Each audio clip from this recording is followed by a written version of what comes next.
Beyonce and Alicia Keys, two of R&B's top female artists, came together for a long-awaited collaboration, with A on the first verse, B on the second verse, both on the chorus and the bridge, and with their chanting vocals over a club-banging beat that was fire.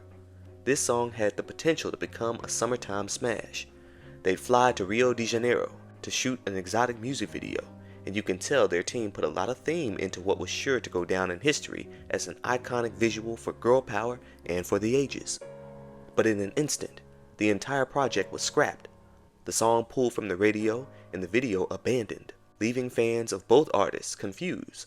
So what the hell happened? Vague answers, speculation, and deflection surrounded this question for over 15 years. But just the other day, Matthew Knowles, father of Beyonce, dropped a bombshell on the Carlos King podcast. He stated that during the filming of the music video, the lives of both women were threatened. And they had to be helicoptered out of there. A whole lot you don't know, young man.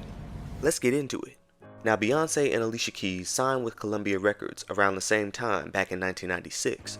Beyonce was a member of Destiny's Child at the time, and while they all appeared on a Christmas single together in 1998, Alicia's official debut wouldn't take place until 2001 when she left the label to join media mogul Clive Davis's new label, J Records, as the label's breakout artist. Still, over the years, Alicia and Beyonce maintained a great friendship. As though many female artists were pitted against one another in their primes, Alicia always managed to avoid this conversation, staying in a lane that was all her own, with that grand piano of hers.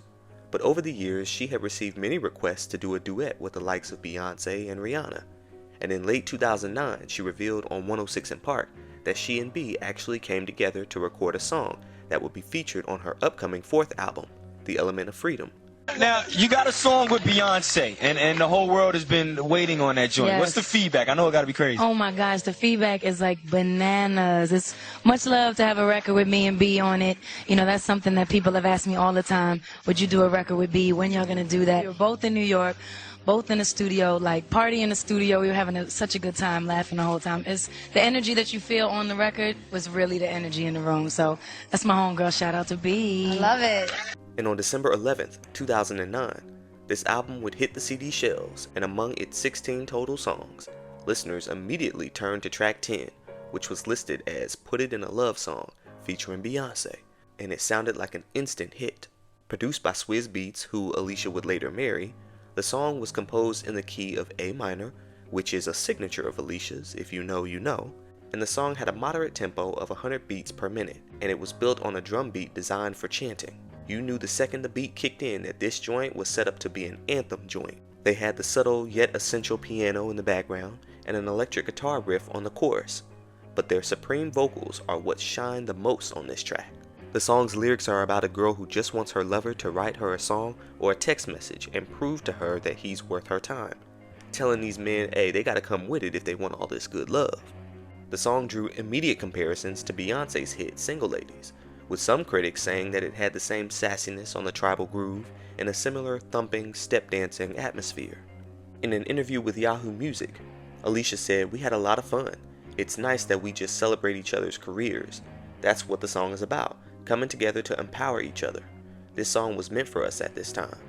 We've become really good friends. We've been in the business about the same amount of time, and both signed to Columbia Records together when we were 14. It was like a party in the studio. The energy was so high and chemistry was genuine." The song quickly became a fan favorite, as it was also the most vibrant, high-paced track on a mostly mid to slow-paced album. But don't get it twisted, I love this album, and I will be doing a full deep dive on it in the near future. And while 2 singles had already preceded the album's release, the demand for Put It in a Love Song was prevalent throughout social media platforms at the time, as well as on streaming platforms. Therefore, the song would get an official singles release on January 19th of 2010, and the reception was so positive that the ladies agreed to shoot a music video for it, which was originally set to take place in Egypt on February 9th. However, Beyonce was going to be on tour in Brazil at the time, and rather than have her fly all the way to Egypt to shoot the music video, both singers agreed to have Alicia fly out to where B was, and they'd end up shooting the video in Rio. The music video locations included 2 favelas, the Dona Marta Hill and the Conceição Hill, the same place where Michael Jackson's video of They Don't Care About Us was filmed. It was also shot in the center of Rio, and featured 80 members of the Grande Rio Samba School. Now, some local fans have posted video footage online in which we see the ladies giving a performance in the streets. A plethora of photos were also put on AliciaKeysDaily.com, showing A and B dressed up in festive dresses, also in the streets. The colorful elements from the costumes to the architecture painted a vivid picture for the fans, and it looked to be coming together beautifully. Alicia then told MTV News that shooting Put It in a Love Song in Rio in Brazil was very incredible. She said, "I feel that the energy of the city matches the energy of the song. It's sensual, it's exciting, it's so rich with color, I loved it. The people came out so heavy and so hard. I think it was exciting, especially to participate and experience it with them like that. Me and B have a great relationship, and to be able to have the chemistry we have and do it in a city that's so unique like that is unforgettable. The pictures speak 1,000 words. So you saw the energy out there. It was great." The song had also peaked at number 32 on the Brazilian charts and was included on the soundtrack of the Brazilian telenovela TTT. It seemed as though Brazil was warm and inviting to the women and that they had a blast during their time there. But something happened, and the general public would be completely in the dark about what went on behind the scenes. As just a month later, on St. Patrick's Day, Beyonce joined Alicia Keys to perform the song live at Madison Square Garden, and they did that. But little did anyone know that this would be the last promotion for the song that either of the two of them would do. Now, fans were promised a full video release around this time, but nothing materialized. Meanwhile, another one of Alicia's songs started making its rounds on the radio, called Unthinkable, which featured up-and-coming Canadian artist Drake, who co-wrote the song with Alicia, along with his main producer 40, who produced the track. And over the next few months, as Drake was dropping his highly acclaimed debut album that also featured Alicia Keys, it was apparent that her team was promoting this single instead. She told Wrap Up in April of 2010, "You can expect it right after my Unthinkable video. It's kinda nice that I have such a great video and such a great artist in the can. They're gonna be able to see the Unthinkable video first and then see Put It in a Love Song, but it probably won't come out until closer to this summer." Initially, the label said that all promos for Put It in a Love Song were temporarily postponed, but before too long, the song had been pulled from the radio entirely, prohibiting the song from charting on the Billboard Hot 100. It managed to peak at number 23 on the US Rhythmic Songs chart, number 60 on the Hot R&B Hip Hop Songs chart, and was certified platinum in Australia.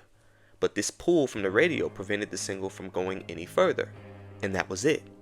The summer came and went, a potential pop smash, down the drain, and for what? It just didn't make any sense.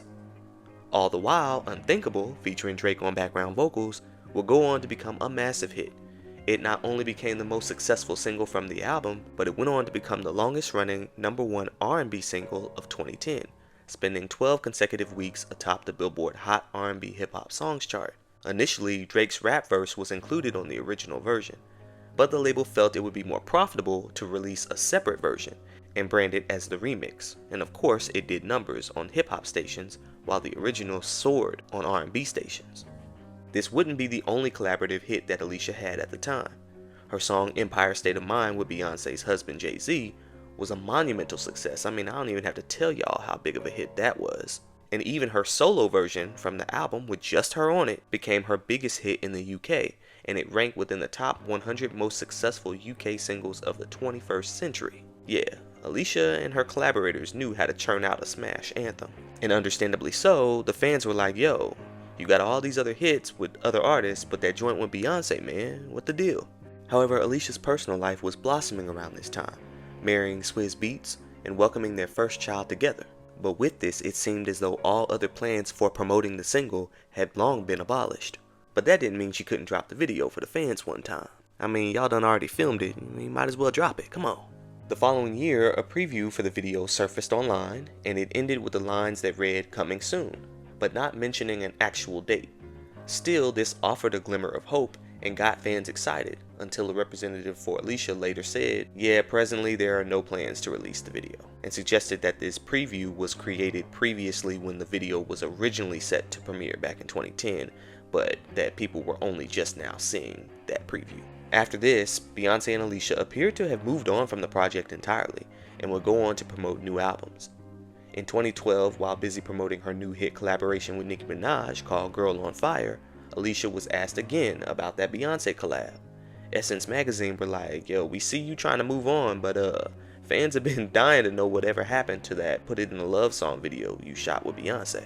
And Alicia replied, "Oh man, y'all aren't gonna leave me alone about that." Sometimes with creative things, it all comes together and it's chef's kiss. And sometimes things almost come together and it's better to just leave it. So we love that song. We had a ball shooting the video. It just so happens that the whole thing, for some reason or another, didn't quite come together. So we decided to just leave it. And that's what happened. And she would double down on this statement in a 2016 interview. Ball in the studio. We had a ball doing the video, which was crazy in Brazil. It was outrageous. Right. You saw pictures. But you know, it just didn't quite, the video didn't quite capture, I think, the energy that we really intended it to.